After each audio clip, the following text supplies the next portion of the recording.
দর্শক আসসালামু আলাইকুম। তো আজকে যে ভিডিওটা নিয়ে আসলাম আপনাদের সামনে, সেই ভিডিওটা হচ্ছে এই যে আমরা পাট বানাইছি, এটা দেখতেই পাচ্ছেন। আসলে এটা হচ্ছে আমাদের যে বাক্সা পাতা, এই যে আছে আমাদের 14 কাটা ঘের।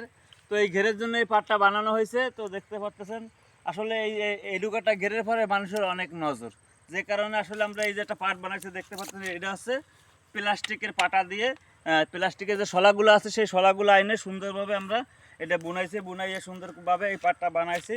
তো আমাদের এমনি কাঠের পাটও আছে, যে কারণে আমরা এই পাটটা বানাইছি। একটু পানি টুনি ঢুকলো আর ফাঁকবো যদি কোনো খালের বাজে মাছ ঢোকে সেজন্য। তো গত বছর আমরা একটা আপনার জাল দিয়ে দিছিলাম, সেগুলো মানুষে একটা নেটের জাফির দিলাম, সেগুলো মাছ ছুরি দিয়ে পোষাইয়া কাইটে কাইটে দিল।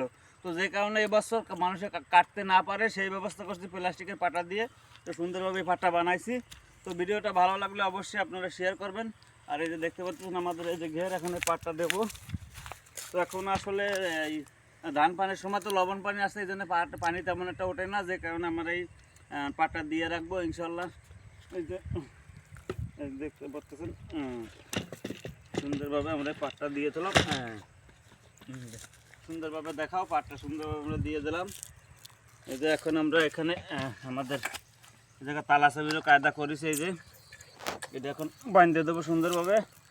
আর যখন ধান পানি পুনি আর ঢুকবে তখন আবার এটা উঁচু করে দেবো। আর কাঠের পাটও আছে, আপাতত ওইটা দিচ্ছি না, এই পাটটা আপাতত দেওয়া থাক।